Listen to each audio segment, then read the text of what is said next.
कि यदि कोई वसीयत हुई है और उस वसीयत के आधार पे जिसका जो राइट है वो राइट वाइफरकेट कर दिया गया है, इसके बावजूद यदि कोई पारिवारिक समझौता हो जाता है और समझौते के बाद जो समझौता करने वाले लोग हैं वो कहते हैं कि इस वसीयत का कोई भी महत्व नहीं है, अर्थात ये सेटिसाइड है, तो ऐसी स्थिति में वो वसीयत शून्यकरणीय नहीं होगी।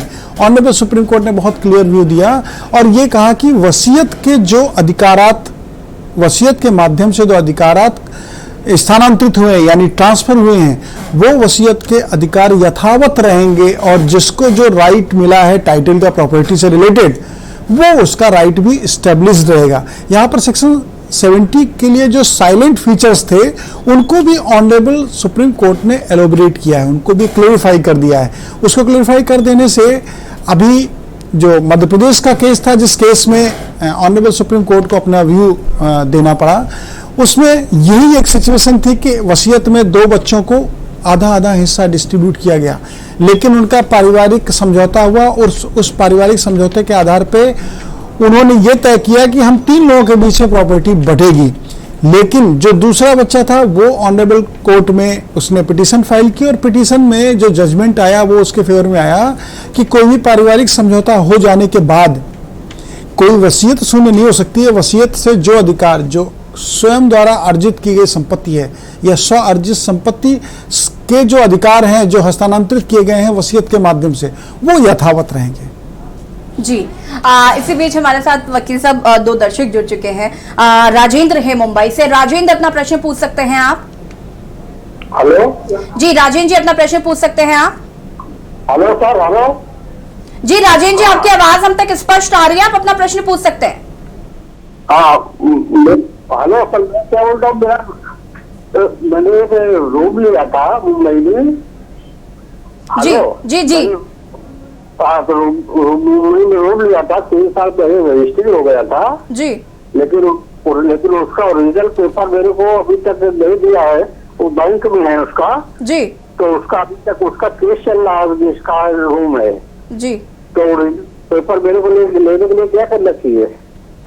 देखिए, आप जहां पर रह रहे हैं और जिस प्रॉपर्टी को आपने परचेज किया है उसका यदि कोई ओरिजिनल पेपर मॉर्गेज्ड है बैंक में, तो जब तक बैंक की जो ड्यूज हैं वो क्लियर नहीं होंगे तब तक वो ओरिजिनल पेपर आपके फेवर में रिलीज नहीं हो सकता है।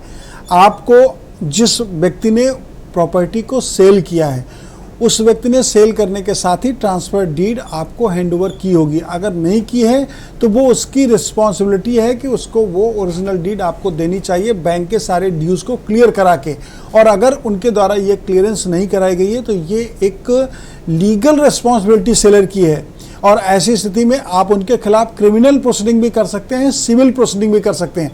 आप उनको प्राइमा फेसाई एक नोटिस दीजिए इस बात का कि हमने जिस रूम के बारे में आपसे रजिस्ट्री कराई और उसका टाइटल अपने फेवर में ट्रांसफ़र कराया, उसका ओरिजिनल डॉक्यूमेंट आप द्वारा अभी तक हमें प्रोवाइड नहीं किया गया है और आप इस नोटिस के माध्यम से उस डॉक्यूमेंट को मुझे प्रोवाइड करिए विद इन 15 डेज 30 डेज, जो भी आप ड्यूरेशन उसमें मेंशन करेंगे नोटिस में। अगर उस 15 दिन और 30 दिन में वो नहीं देते हैं आपको ओरिजिनल डॉक्यूमेंट, तो आप बाय द सिविल कोर्ट उनसे ओरिजिनल डॉक्यूमेंट की मांग कर सकते हैं। जी राजेंद्र जी, बहुत बहुत शुक्रिया आपका कॉल करने के लिए। और इसी बीच हरिओम झांसी से हमारे साथ जुड़ चुके हैं। हरिओम जी, बहुत बहुत स्वागत है आपका के न्यूज में। जी जी, हरिओम जी, अपना प्रश्न पूछ सकते हैं आप, लेकिन उससे पहले मैं आपसे निवेदन करना चाहती हूँ कि आप अपनी टीवी का वॉल्यूम थोड़ा कम रखें।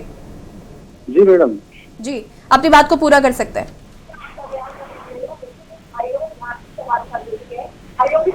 हरिओम जी, अपनी टीवी का वॉल्यूम थोड़ा कम करिए और अपना प्रश्न पूछ सकते हैं आप।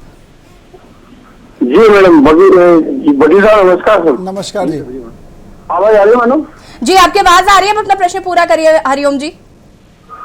जी जी, वकील साहब से मेरा प्रश्न ये है मैडम जी कि झांसी में 30/60 का मेरा प्लाट है जी, जो मेरे परिवार और अन्य जनों के नाम पे भी वैध रजिस्टर्ड बैनामा है जी पर मेरे जो पड़ोसी है मैडम, जी, उन्होंने मेरी 75 सीमा दिखा करके एक फर्जी वसीयत जूनियर डिवीजन में डाल दी है जी, और उसमें फर्जी वादी भी फर्जी है और प्रतिवादी भी फर्जी है जी, दोनों फर्जी है, जबकि वो प्लाट जो है मेरे नाम से वैध है और उसका मैं जो रेवेन्यू बनता है, जी। उसका प्लाट का जो राजस्व होता जी। है वो मैं जमा कर रहा हूँ। उसी पे बिजली का भी बिल जमा हो रहा है, पानी का जो भी नगर निगम के चार्जेस होते हैं वो सब जमा किया जा रहा है। अब इसी को क्रॉस करने के लिए सीनियर डिवीजन में मैंने भी सभी वादियों प्रतिवादियों के खिलाफ भी एक 420 का मुकदमा दर्ज करा दिया है। जी। लेकिन हो क्या रहा है मामला कि जब भी हम पुलिस की मदद के लिए जाते हैं या मुख्यमंत्री पोर्टल पे जो भी कार्रवाई के लिए लिखित देते हैं, जी। तो वो जूनियर डिवीजन का जो केस है उसके माध्यम से पुलिस कोई कार्रवाई नहीं कर पा रही। तो मुझे कुछ थोड़ा सा ऐसा लीगल इश्यू बताइए ताकि क्या कहते हैं कि मैं जो है जूनियर डिवीजन में केस है जी। उसको मैं मतलब सॉर्ट आउट कर सकूं और अपना पक्ष रख सकूं।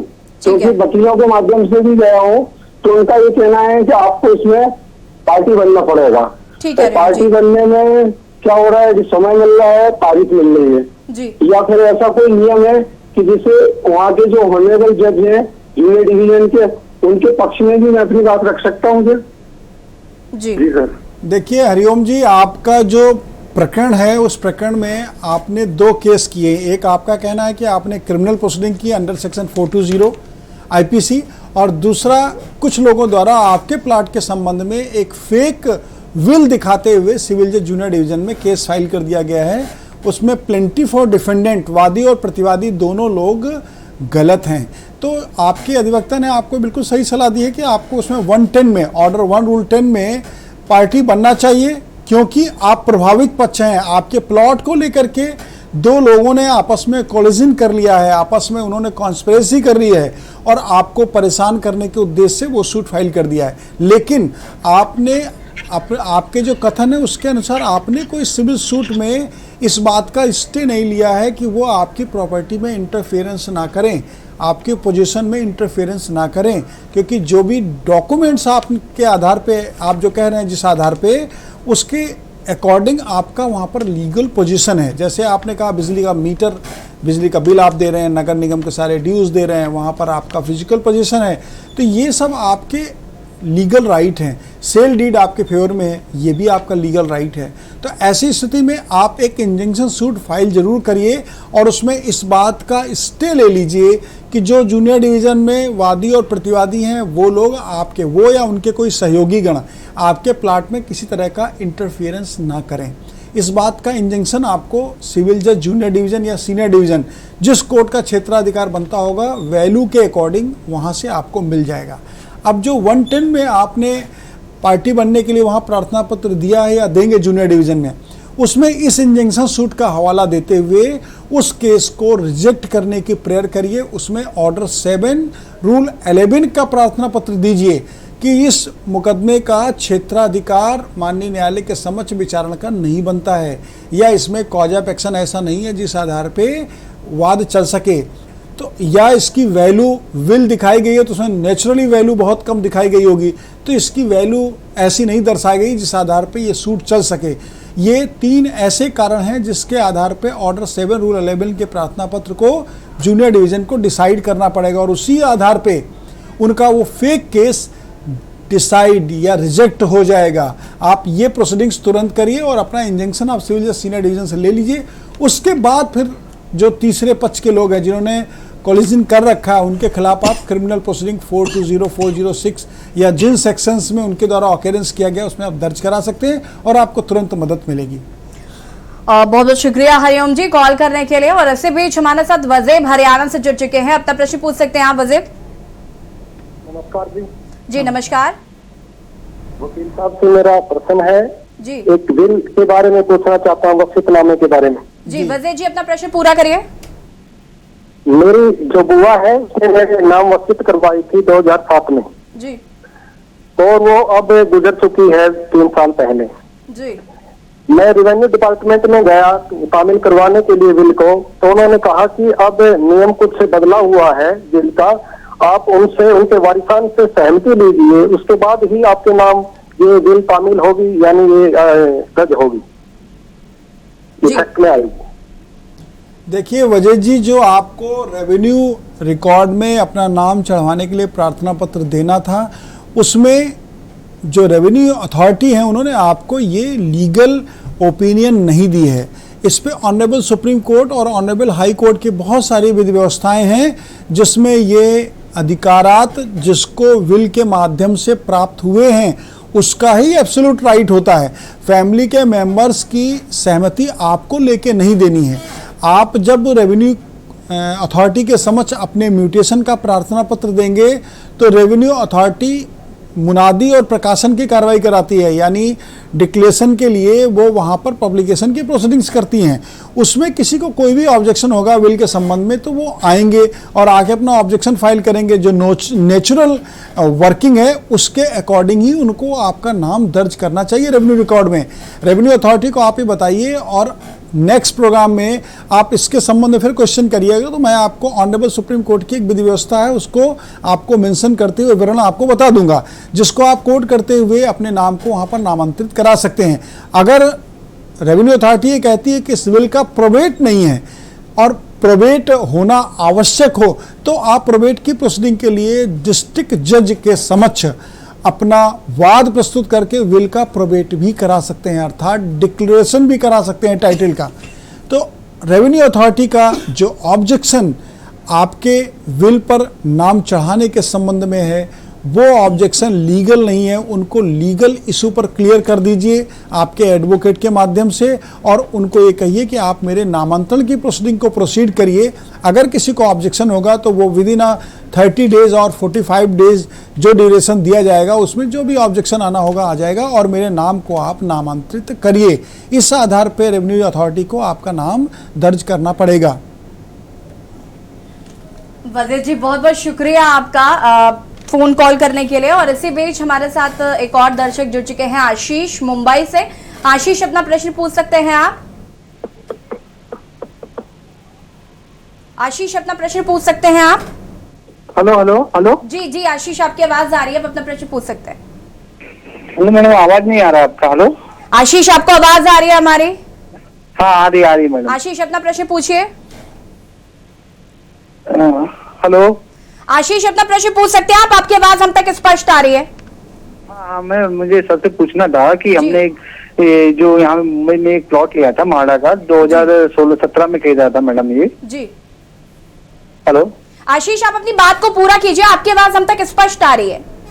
हाँ 2017 में हमने ये प्लॉट खरीदा था, लेकिन उस समय उन्होंने बताया था ये प्रॉपर्टी पूरी क्लियर है और हमने सोसाइटी से भी एनओसी मिल गया था, सब क्लियर था। लेकिन अभी पिछले महीने हमको बैंक से एक लेटर आया है कि ये प्रॉपर्टी में जिन्होंने हमको सेल किया है उनके ऊपर लोन है प्रॉपर्टी में। तो प्रॉपर्टी बैंक ने हमको लेटर दिया है कि ये प्रॉपर्टी पे लोन है, अगर ये बैंक ओनर नहीं भरते हैं तो आपको ये रूम खाली करना पड़ेगा, आप इलीगल पोजीशन पे रह रहे हैं। ऐसा वो बैंक ने हमको ऐसा लेटर दिया 1 महीने पहले। अभी हमने जिससे खरीदा था उसको तो हमने बोला है, लेकिन वो बोल रहा है हम पैसा, मेरा लोन था मुझे मालूम नहीं था, मैं पैसा भर के क्लियर करता हूँ। अब मैडम इस सिचुएशन में हम क्या कर सकते हैं, क्योंकि हमने तो खरीद लिया है, हमने सब एग्रीमेंट भी बन गया है, हम सब बिल भी पे कर रहे हैं, सब 4 साल से रह रहे हैं इस घर पे, तो उसके लिए राय चाहिए था। आशीष जी, जो प्रॉपर्टी आपने परचेज की है उस प्रॉपर्टी को परचेज करने से पहले आपको उसका प्रॉपर सर्च कराना चाहिए था, लेकिन आपके एडवोकेट या सेलर के एडवोकेट ने ये क्लियरेंस नहीं किया। लेकिन आप इसके साथ साथ अपने राइट को सिक्योर कर सकते हैं। आप बैंक से जो नोटिस आया है उस नोटिस में जो अमाउंट मेंशन है उस अमाउंट को पे करना चाहिए जो सेलर था उसको। उसने अगर सेलर ने ये अमाउंट पे नहीं किया है तो वो रिस्पॉन्सिबिलिटी उनकी है, क्योंकि आपकी सेल डीड में लिखा होता है कि जो प्रॉपर्टी है वो टाइटल उसका क्लियर है और उसके ऊपर कोई भी भार या दायून नहीं है, यानी कोई भी उसके ऊपर लायबिलिटी नहीं है। तो ऐसी स्थिति में उन्होंने, सेलर ने आपके साथ ब्रीच ऑफ कॉन्ट्रैक्ट भी किया है। आपके साथ में उन्होंने एक क्रिमिनल प्रोसीडिंग अंडर सेक्शन 420 जो होती है वो आईपीसी के अंतर्गत, वो प्रोसीडिंग भी उनके अगेंस्ट में होनी चाहिए। ऐसे व्यक्ति ने आपको धोखे में रखते हुए अपनी प्रॉपर्टी को बैनामा करते हुए आपको ट्रांसफ़र कर दिया, जबकि बैंक में उस प्रॉपर्टी के रिगार्डिंग प्लस होने के साथ लोन था। अब यहाँ पे आप बैंक को और उस व्यक्ति को पार्टी बना के एक सिविल सूट भी फाइल कर सकते हैं। उस सिविल सूट में इंजंक्शन का रिलीफ सीख कर सकते हैं, स्टे, मांग सकते हैं कोर्ट से इस बात का कि हमने प्रॉपर्टी का जो सर्किल रेट था उसके अकॉर्डिंग प्रॉपर अमाउंट पे किया और जो सेलर है उस सेलर ने उस अमाउंट को प्राप्त किया। ऐसी परिस्थिति में मेरा तो जो दायित्व था वो मैंने पूरी तरह से निभाया, लेकिन सेलर ने बैंक को जो लायबिलिटी थी उसको क्लियर नहीं किया। तो सेलर को इस बात के लिए डायरेक्ट कर दिया जाए कि वो बैंक को वो अमाउंट पे करे, पहला रिलीफ। दूसरा रिलीफ आपको ये लेना है कि बैंक को और उनके ऑथराइज पर्सन्स को इस बात के लिए रोक दिया जाए कि वो आपकी प्रॉपर्टी में फोर्सफुली पोजीशन ना लें, आपको डिस्पोजेस ना करें। ये 2 रिलीफ आप मेंशन करते हुए अगर सिविल सूट फाइल करते हैं तो आपके सिविल सूट में आपको एंट्रीम रिलीफ और फाइनल रिलीफ मिल सकता है और उस व्यक्ति पर इस बात का प्रेशर भी ऑनरेबल कोर्ट के ऑर्डर के साथ आ सकता है कि वो बैंक की लायबिलिटी को क्लियर करते हुए आपको एनओसी प्रदान कराए। बहुत बहुत शुक्रिया आशीष हमें कॉल करने के लिए, और लगातार टीवी स्क्रीन पर नंबर फ्लैश हो रहे हैं, आप हमें कॉल कर सकते हैं। वक्त हो गया एक छोटे से ब्रेक का, कहीं जाएगा नहीं, जल्द हाजिर होता है।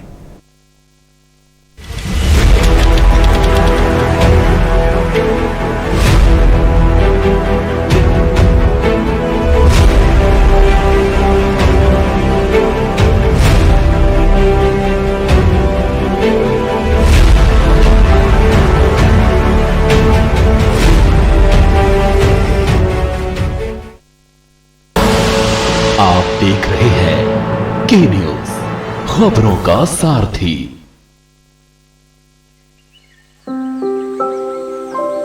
मैं शाइना, दिल्ली गवर्नमेंट स्कूल की एक स्टूडेंट। मुझे आपकी एक हेल्प चाहिए।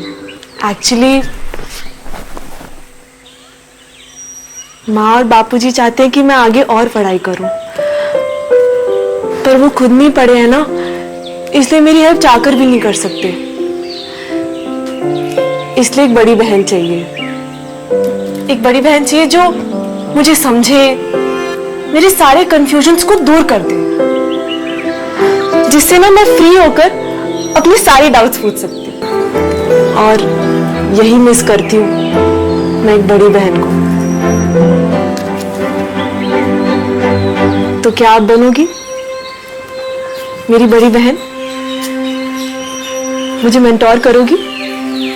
शाइना जैसे हजारों बच्चे हैं जिनकी आप हेल्प कर सकते हैं। दिल्ली के सरकारी स्कूल तो शानदार हो गए, नतीजे भी बहुत अच्छे आने लगे हैं, पर अब इन बच्चों को बड़े भाई की जरूरत है, बड़ी बहन की जरूरत है, इन्हें आपकी जरूरत है। आप किसी बच्चे के मेंटर बनेंगे? बस रोज 10 मिनट एक बच्चे से आपको फोन पे बात करनी है, उसे गाइड करना है। याद रखिए, आप केवल एक बच्चे के भविष्य को नहीं संवार रहे, आप देश का भविष्य बना रहे हैं। दिल्ली गवर्नमेंट के मेंटरशिप इनिशिएटिव देश के मेंटर से जुड़ने के लिए 750004 पर मिस्ड कॉल दें।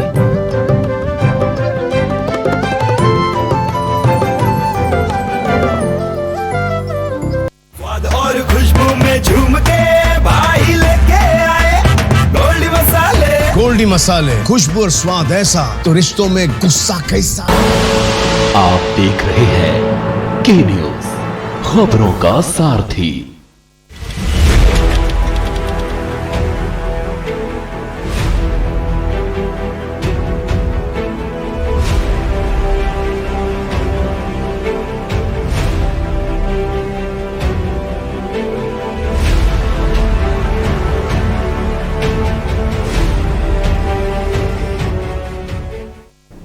ब्रेक के बाद एक बार फिर से आप सभी का स्वागत है, और हमेशा की तरह स्टूडियो में आज हमारे साथ वकील जी लगातार मौजूद हैं, और लगातार आपकी टीवी स्क्रीन पर नंबर भी फ्लैश हो रहे हैं, आप हमें कॉल कर सकते हैं। कानून से जुड़ा यदि आपका कोई भी सवाल हो तो आप हमें कॉल कर सकते हैं। इसी बीच हमारे साथ एक दर्शक जुड़ चुके हैं, सुदीप है कानपुर से। सुरजीत अपना प्रश्न पूछ सकते हैं आप। अच्छा, नमस्कार वकील साहब। नमस्कार। सुरजीत जी अपना प्रश्न पूछ सकते हैं आप। हम यही पूछना चाह रहे हैं कि देखिए ना, मेरा मतलब सहारा इंडिया में पैसा जमा है, ठीक है, लेकिन ये पैसा नहीं मिल रहा है। मुझे बहुत पैसे की जरूरत है सहारा क्रेडिट कोऑपरेटिव सोसाइटी लिमिटेड में सर। तो ये लोग मतलब पैसा दे ही नहीं रहे हैं, और बोलते हैं कि कानून से आप ये कीजिए, मतलब आप कानून का सहारा लीजिए बोल के, तो क्या करने से मुझे ठीक होगा सर, थोड़ा ये बताइए मुझे। सुरजीत जी, बहुत सारे लोगों का पैसा सहारा या अन्य फाइनेंस कंपनियों में डिपॉजिट है और वो पैसा उनका मिल नहीं पा रहा है। आपकी प्रॉब्लम भी बहुत जेन्युइन प्रॉब्लम है। अगर आपको लीगल प्रोसीडिंग के लिए कहा गया तो प्राइमा फेसाई पहली स्थिति में तो आपको सहारा कंपनी को एक लीगल नोटिस देना चाहिए अपने एडवोकेट के माध्यम से, और उसमें आपको ये मेंशन करना चाहिए कि आपकी जो अमाउंट सहारा में डिपॉजिट है वो अमाउंट आपको वो with in a time release करें। अगर उस नोटिस का रिप्लाई आपको प्रॉपर नहीं देते हैं तो आप उनके खिलाफ रिट फाइल कर सकते हैं। सहारा या अन्य फाइनेंशियल ग्रुप्स के खिलाफ बहुत सारी रिट अलग अलग हाई कोर्ट्स में पेंडिंग है। आप अगर ऑनरेबल हाई कोर्ट में रिट फाइल करते हैं तो आपको तुरंत रिलीफ मिल सकता है, क्योंकि सहारा से संबंधित कुछ legal proceedings honourable supreme court में, कुछ अदर हाई कोर्ट्स में भी पेंडिंग है, जिसकी वजह से उनके जो पेमेंट रिलीज़ होने की प्रोसीडिंग्स हैं वो बाधित होंगी। आप निश्चित रूप से अगर ऑनरेबल हाई कोर्ट जाते हैं और रिट फाइल करते हैं अपने अमाउंट की रिकवरी के लिए, तो आपको ऑनरेबल हाई कोर्ट के ऑर्डर के लाइट में जो आपका अमाउंट है, मैच्योरिटी अमाउंट है, वो आपको मिल सकता है। बहुत बहुत शुक्रिया आपका कॉल करने के लिए। इसी बीच राजेंद्र हैं, मुंबई से जुड़ चुके हैं। राजेंद्र जी, अपना प्रश्न पूछ सकते हैं आप। राजेंद्र जी, अपना प्रश्न पूछ सकते हैं आप। लगता है राजेंद्र जी से संपर्क नहीं हो पा रहा है। राजकुमार है हमारे साथ जयपुर से। राजकुमार जी, अपना प्रश्न पूछ सकते हैं आप।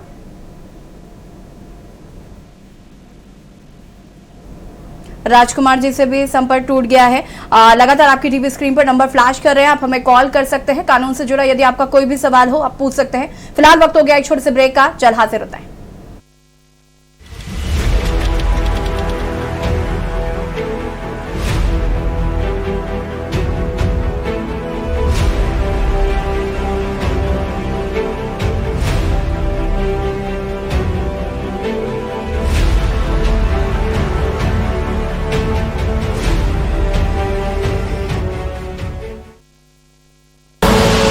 आप देख रहे हैं के न्यूज, खबरों का सारथी।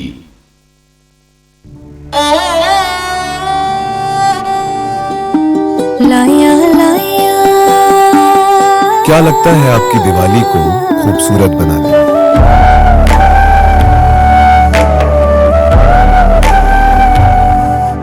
लगन, जुनून, हुनर, वक्त जब मिलते हैं तो क्या बनता है? मोहब्बत, मेहनत और सालों साल तराशे हुनर की आखिर क्या कीमत होती है? मशीन सी भागती इस दुनिया में ठहर कर इसकी खूबसूरती से मिलिए एक बार।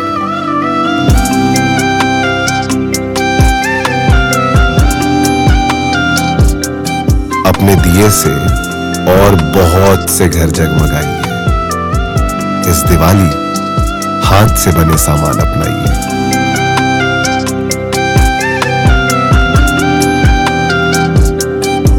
ODOP, नई उड़ान, नई पहचान। पर ये दिल है कि चख रहा है उन्हीं अल्फाजों का नूर नूर और नूर नूर और नूर नूर और। दूर कितना भी जाओ, इस जुबान से दूर ना जा पाओगे। विमल, बोलो जुबान केसरी। चलो यहाँ पर सही से स्पेलिंग करो। पूजा, मैं मार्केट से आता हूँ। मिस्टर, कार की चाबी? नहीं, मैं पैदल ही जाऊंगा। पापा, नॉट बैड। हाँ यार, अपनी दिल्ली सरकार बोलती है कि पॉल्यूशन कम करने के लिए हफ्ते में एक बार अपनी गाड़ी से एक ट्रिप कम करें और उसकी बजाय पब्लिक ट्रांसपोर्ट या कारपूल का इस्तेमाल करें। It's a small request, make sense, no? Yes, और ये बात मैं आपसे कब से कह रही थी, लेकिन मैं हेल्थ के पॉइंट ऑफ व्यू से बोल रही थी। यू नो व्हाट, मैं भी यही सोच रहा हूँ कि जब दिल्ली सरकार और घर की सरकार एक ही बात बोल रही है तो सुन ही लेना चाहिए। चलो यू गाइस कैरी ऑन, मैं चलता हूँ, बाय। बाय पापा। एक हफ्ते में आप जितनी बार गाड़ी निकालते हैं अब से बस एक बार कम निकालें। बस एक ट्रिप कम, आप मिलकर अपने हिस्से का पोल्यूशन कम करें। हफ्ते में गाड़ी का बस एक ट्रिप कम करें। देख रहे हैं के न्यूज, खबरों का सारथी।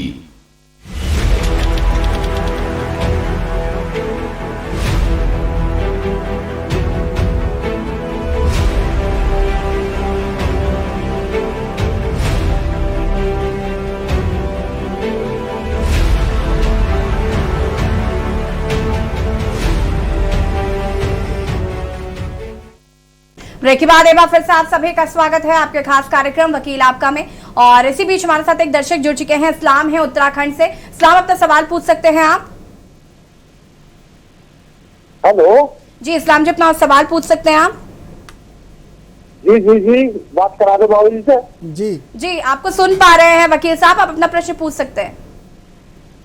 हाँ बाबू जी। हेलो जी इस्लाम जी, अपना प्रश्न पूछिए, आपकी आवाज हम तक स्पष्ट आ रही है। जी जी जी बाबू जी, मेरा एक सवाल है कि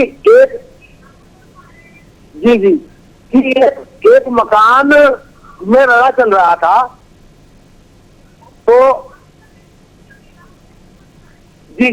तो एक मकान में एक रड़ा चल रहा था, तो उस रड़े को समाप्त करने के लिए उस लड़की ने अपना दूसरा मकान उसको बनावा कर दिया जी। अब जिस मकान में रड़ा चल रहा था उसकी पावर अटॉर्नी उसने, जिस पार्टी ने वो उसके साथ रड़ा चल रहा था, पावर अटॉर्नी दे दी जी।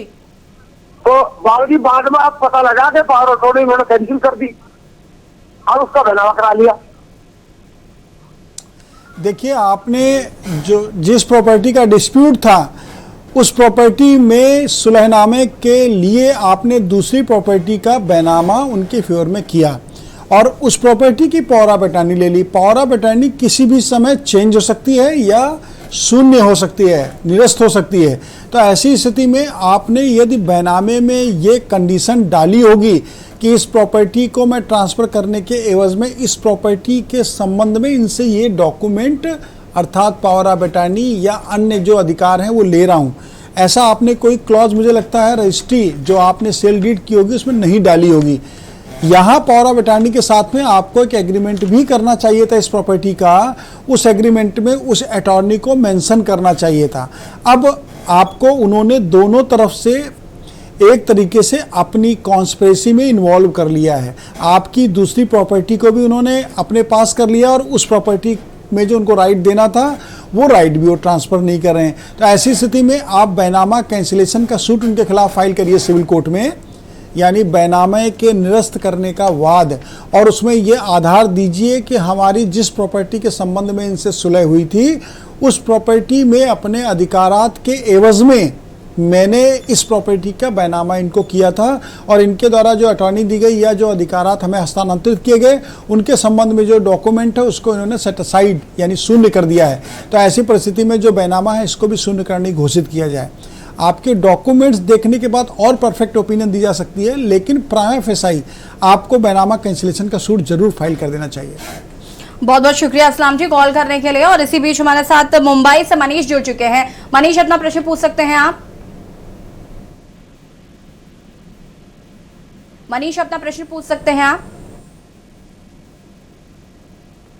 लगता है मनीष से संपर्क टूट गया है। वेदी हैं हमारे साथ असम से। वेदी जी, अपना प्रश्न पूछ सकते हैं। सर हेलो जी, अपना प्रश्न पूछ सकती हैं आप। हाँ, मुझे वो सहारा में पैसा जमा किए हुए 3 साल हो गया, नहीं मिल रहा है, तो उसके लिए मुझे क्या करना पड़ेगा कि वो पैसा मिले मुझे?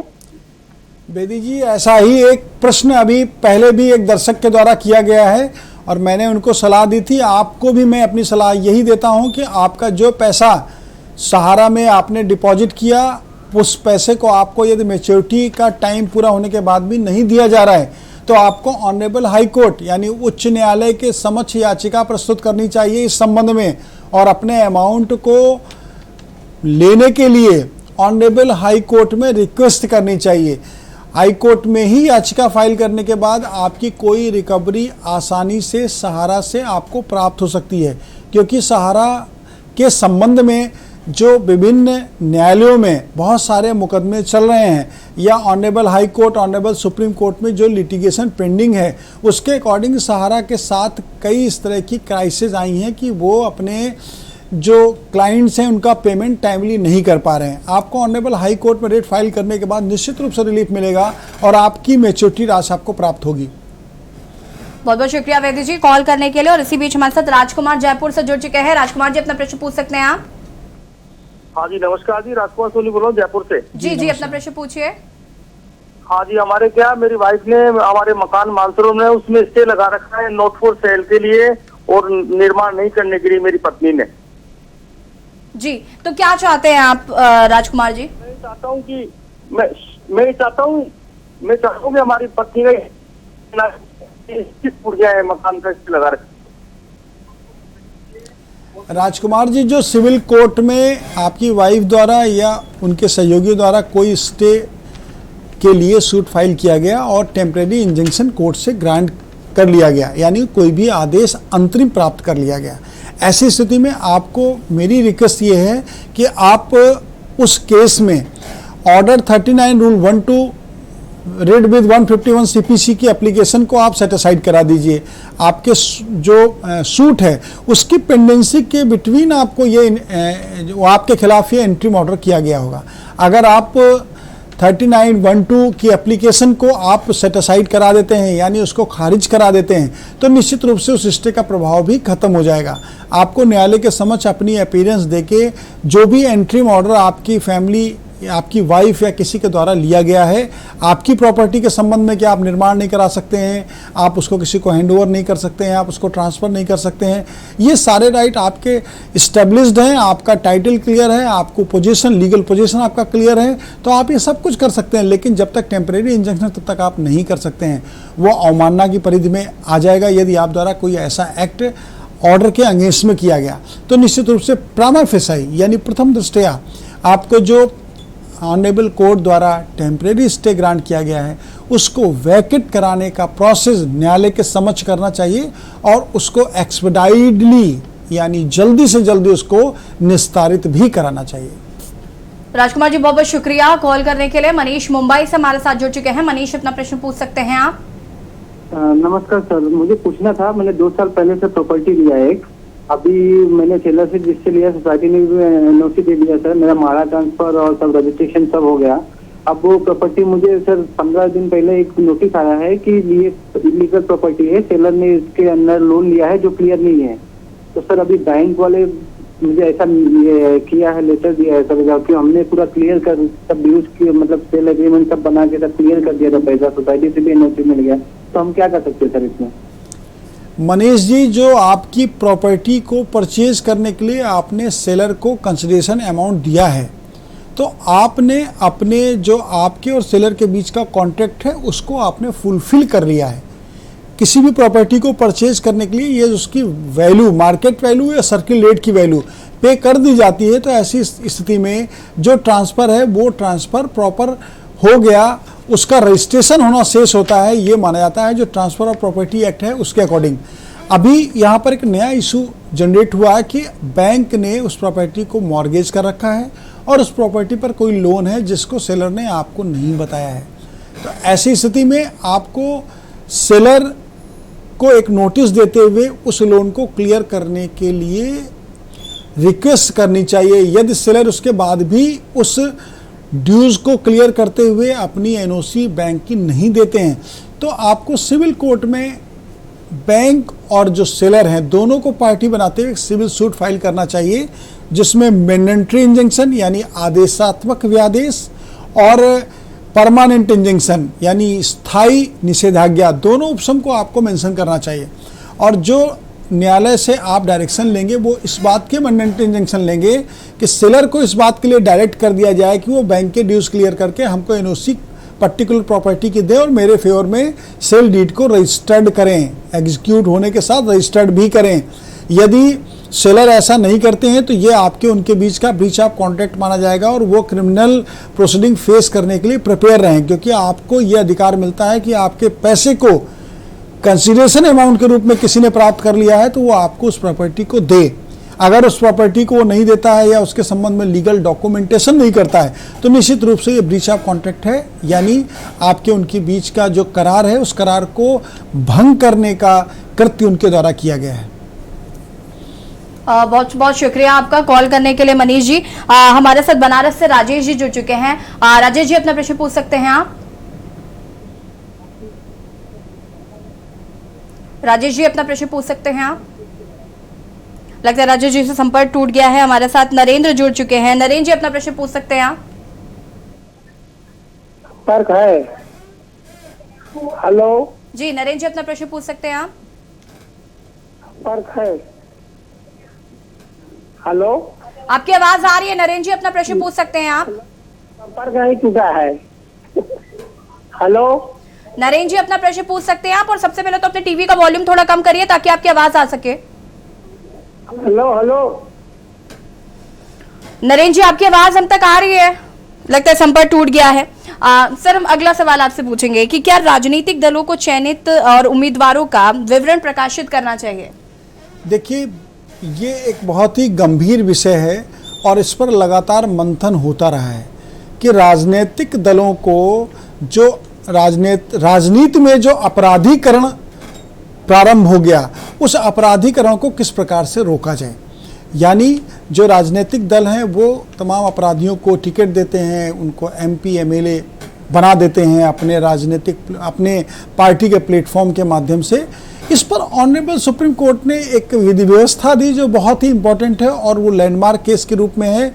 राम बाबू ठाकुर का जो केस है वो 2020 में ऑनरेबल सुप्रीम कोर्ट ने विधि व्यवस्था देते हुए अपने आदेश को प्रनाउंस किया और उसमें ये कहा कि जितनी भी राजनीतिक दल हैं, जो पॉलिटिकल पार्टीज़ हैं, उन पॉलिटिकल पार्टीज़ में जो भी उनके सेलेक्टेड कैंडिडेट हैं, उन कैंडिडेट का जो क्रिमिनल रिकॉर्ड है अर्थात क्रिमिनल हिस्ट्री है, उस क्रिमिनल हिस्ट्री को अपनी वेबसाइट पर मेंशन करना चाहिए, अपनी वेबसाइट में उसको वर्णित करना चाहिए।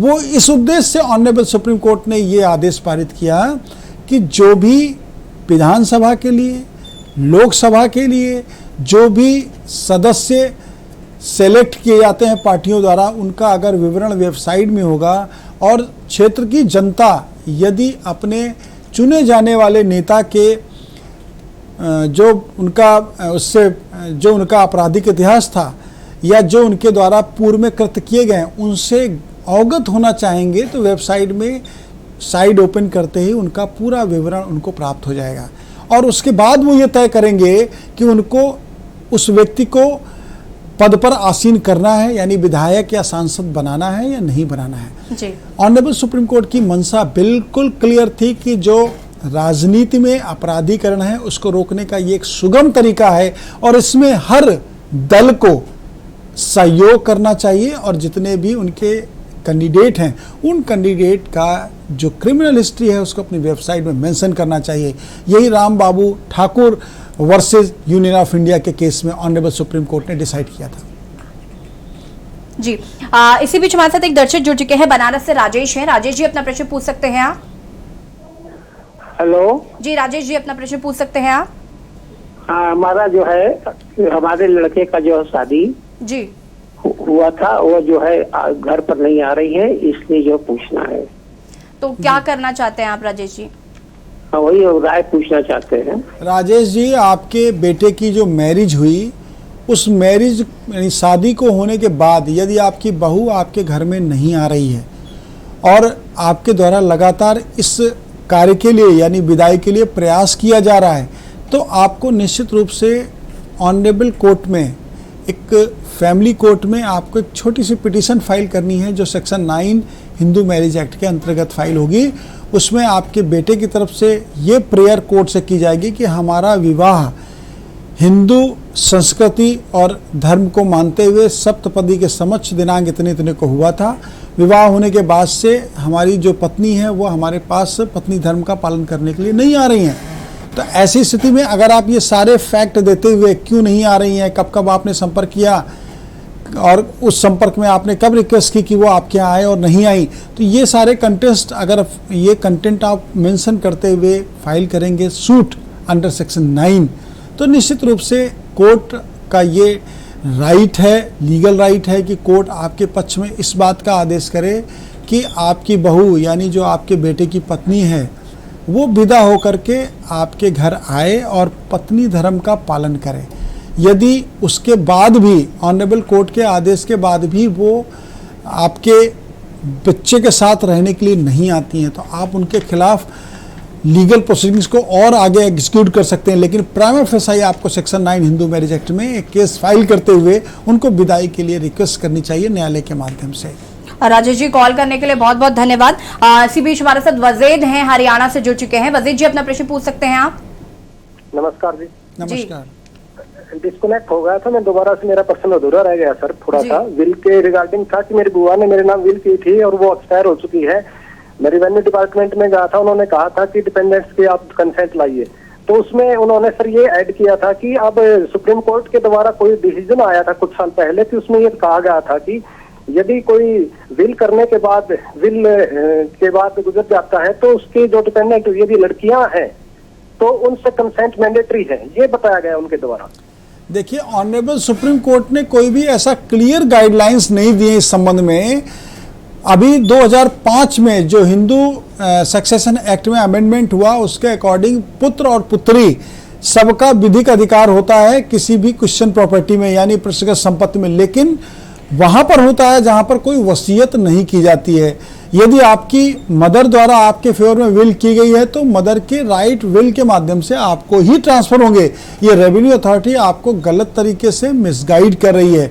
आप अगर रेवेन्यू अथॉरिटी को इस तरह का कोई प्रॉब्लम है आपके म्यूटेशन में, आपके नामांतरण में, तो आप विल का एक प्रोबेट सिविल कोर्ट में प्रोबेट सूट फाइल करते हुए एक प्रोबेट करा दीजिए और वो प्रोबेट का जो आदेश है वो था आदेश को रेवेन्यू अथॉरिटी को देते हुए विल दीजिए, तो उनकी फिर बाध्यता होगी, उनकी इस बात के लिए लीगल बाइंडिंग्स होंगी कि वो आपका नाम रिकॉर्ड में दर्ज करें। और उस रिकॉर्ड में दर्ज करने के लिए नाम किसी सिस्टर का या किसी अन्य आपके को शेयरर का या आपके समानांतर जो भी सक्सेसर हैं उनकी एनओसी लेने का कोई भी विधिक प्राविधान नहीं है। यहाँ मैंने बहुत स्पष्ट किया कि पुत्रियों का अधिकार है, लेकिन वहाँ अधिकार है जहाँ पर वसीयत ना हो। किंतु यदि आपके मामले में आपके नाम से कोई वसीयत की गई है और वह प्रॉपर्टी माता जी के द्वारा अपनी अर्जित धन से क्रय की गई थी यानी खरीदी गई थी, तो फिर उसमें किसी की एनओसी लेने की कोई आवश्यकता नहीं और आपका नाम रेवेन्यू रिकॉर्ड में एज अ टाइटल होल्डर मालिक के रूप में दर्ज हो जाना चाहिए।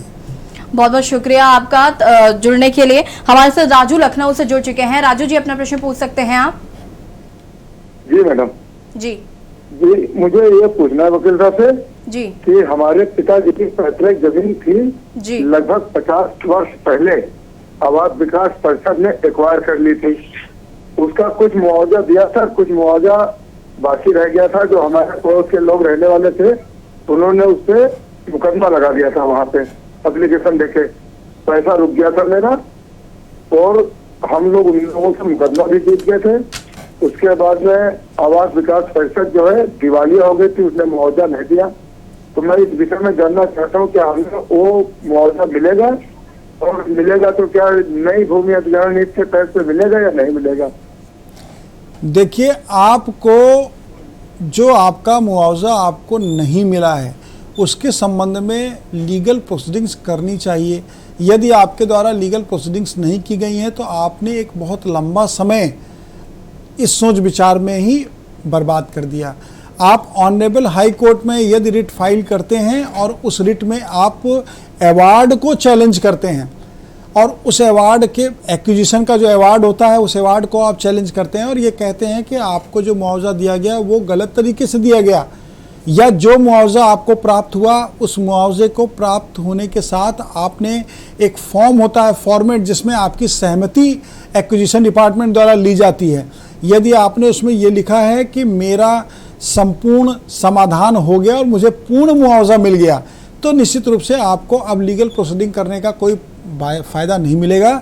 लेकिन आपने उसमें सिर्फ ये लिखा है कि मुझे मुआवजा प्राप्त हो गया है, तो आप आगे की लीगल प्रोसीडिंग्स को कर सकते हैं। यानी आप रेफरेंस की प्रोसीडिंग कर सकते हैं। रेफरेंस के लिए जिला जज महोदय के समक्ष आपको पिटीशन फाइल करनी है कि आपको जो एक्विजिशन हुआ था वो गलत हुआ था, उसमें जो आपको जो प्रतिकर मिला है वो प्रतिकर राशि कम थी, आपको वर्तमान दर पर विद इंटरेस्ट वो राशि मिलनी चाहिए। अगर आप इस तरह का रेफरेंस करते हैं तो रेफरेंस भी आपका डिसाइड हो सकता है, लेकिन रेफरेंस के निस्तारित होने में विलंबता होती है। इसके लिए सुगम तरीका ये है कि आपको ऑनरेबल हाई कोर्ट में एक रिट फाइल करनी चाहिए और आवास विकास परिषद के पास यदि ये वो भुगतान नहीं है तो ये भुगतान गवर्नमेंट को करने की जिम्मेदारी है, क्योंकि आपकी लैंड एक्वायर्ड की गई सामाजिक हित में, जनहित में। तो ऐसी स्थिति में जनहित की योजना के लिए, आवासीय योजना के लिए यदि कोई लैंड एक्वायर्ड की गई है तो उसकी जिम्मेदारी पेमेंट के करने की उस डिपार्टमेंट की और गवर्नमेंट की संयुक्त रूप से है।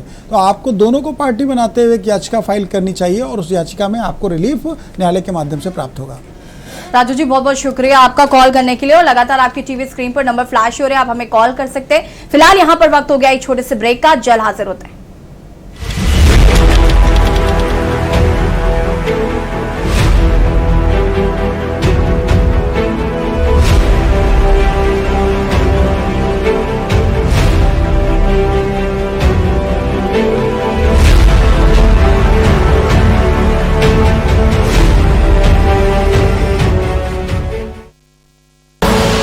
आप देख रहे हैं के न्यूज, खबरों का सारथी। चलो यहाँ पर सही से स्पेलिंग करो। पूजा, मैं मार्केट से आता हूँ। मिस्टर, कार की चाबी? नहीं, मैं पैदल ही जाऊंगा। पापा, नॉट बैड। हाँ यार, अपनी दिल्ली सरकार बोलती है कि पॉल्यूशन कम करने के लिए हफ्ते में एक बार अपनी गाड़ी से एक ट्रिप कम करें और उसकी बजाय पब्लिक ट्रांसपोर्ट या कारपूल का इस्तेमाल करें। It's a small request, make sense, no? Yes, और ये बात मैं आपसे कब से कह रही थी, लेकिन मैं हेल्थ के पॉइंट ऑफ व्यू से बोल रही थी। यू नो व्हाट, मैं भी यही सोच रहा हूँ कि जब दिल्ली सरकार और घर की सरकार एक ही बात बोल रही है तो सुन ही लेना चाहिए। चलो यू गाइस कैरी ऑन, मैं चलता हूँ, बाय। बाय पापा। एक हफ्ते में आप जितनी बार गाड़ी निकालते हैं अब से बस एक बार कम निकालें। बस एक ट्रिप कम, आप मिलकर अपने हिस्से का पोल्यूशन कम करें। हफ्ते में गाड़ी का बस एक ट्रिप कम करें। खुदी को आजमाया है तो ये अंदाज आया है, खुदी को आजमाया है तो ये अंदाज आया है। तुम में भी मैं हूं, शुद्ध प्लस पान मसाला। आप देख रहे हैं के न्यूज, खबरों का सारथी।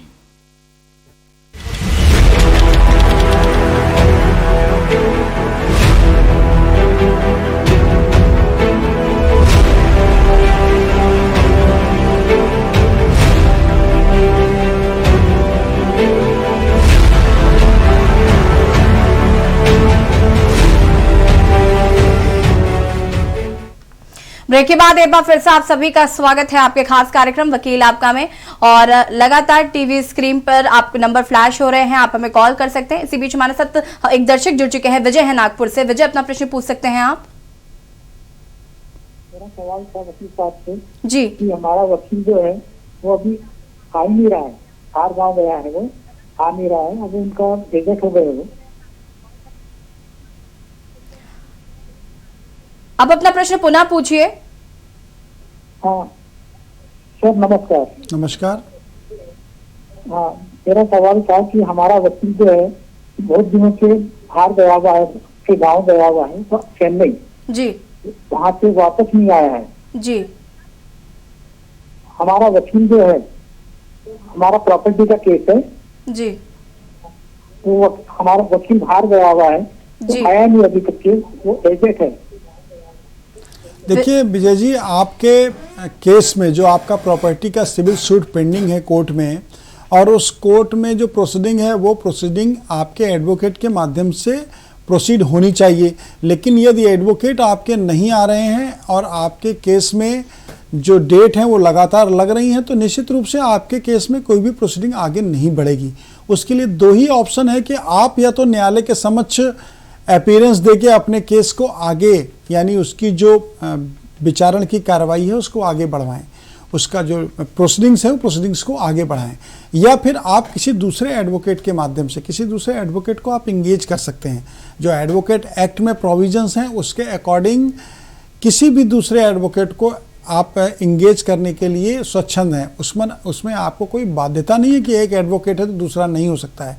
आप दूसरे एडवोकेट को भी साथ में एसोसिएट कर लीजिए और उनके द्वारा आप प्रोसीडिंग को आगे प्रोसीड कराइए। पूर्व वाले अधिवक्ता यदि आपके आ जाएंगे तो आगे वो भी कार्रवाई में सम्मिलित हो जाएंगे, और नहीं सम्मिलित होना चाहेंगे तो जो आपके नए अधिवक्ता आपने इंगेज किए हैं या करेंगे उन एडवोकेट के माध्यम से अपने केस को आप निस्तारित करा सकते हैं। विजय जी बहुत बहुत शुक्रिया आपका कॉल करने के लिए। दिलीप हमारे साथ आसाम से जुड़ चुके हैं। दिलीप अपना प्रश्न पूछ सकते हैं आप। जी मैं एक LIC खुले थे, लेकिन आज 9 महीने पहले जी उसका मैच्योरिटी हो गए थे जी। उन लोग मेरा अकाउंट में थोड़ा गलती कर दिया कि एक की जगह में एक का जगह में 0 भर दिया, दूसरे अकाउंट में चले गए। लेकिन अभी 9 महीना तक हो गया, मैंने कई बार एप्लीकेशन कर चुका हूँ, लेकिन फिलहाल अभी तक नहीं आया है मेरा वो पैसा। देखिए, ये आपके फाइनेंशियल कॉर्पोरेशन यानी LIC की ये कमी है कि आपको पूरा पैसा अभी तक आपके द्वारा नोटिस और करस्पॉन्डेंस करने के बाद भी नहीं दिया जा रहा है। तो ऐसी स्थिति में आप एक लीगल नोटिस उनको दीजिए थ्रू काउंसिल, और उसके साथ ही साथ आप कंज्यूमर फोरम में, उपभोक्ता फोरम में उनके खिलाफ एक परिवाद भी प्रस्तुत कर सकते हैं, जिसमें आपका जो अमाउंट है वो अमाउंट मिलने में जो डिले हुआ है उस पीरियड का, उस ड्यूरेशन का आप इंटरेस्ट भी क्लेम कर सकते हैं कि आपको मैच्योरिटी अमाउंट मिलने के डेट से अब तक का जो विलंब हुआ है उसका इंटरेस्ट भी आपको प्रोवाइड कराया जाए। तो अगर आप कंज्यूमर फोरम में LIC या जो भी फाइनेंशियल कॉर्पोरेशन है उनके खिलाफ अगर आप प्रोसीडिंग्स करते हैं तो निश्चित रूप से आपको कंज्यूमर फोरम से रिलीफ मिल जाता है, क्योंकि ये कहीं ना कहीं आप उपभोक्ता हैं उस डिपार्टमेंट के, और उपभोक्ता होने के साथ साथ आपको आपका जो लीगल राइट है वो टाइम अकॉर्डिंग टू टाइम प्राप्त नहीं हुआ है। जी दिलीप जी बहुत बहुत शुक्रिया आपका कॉल करने के लिए, और धर्मेंद्र जी आपका भी बहुत बहुत शुक्रिया तमाम जानकारी देने के लिए। उम्मीद करते हैं आपको आज का कार्यक्रम पसंद आया होगा। देखते रहिए के न्यूज़ इंडिया। नमस्कार।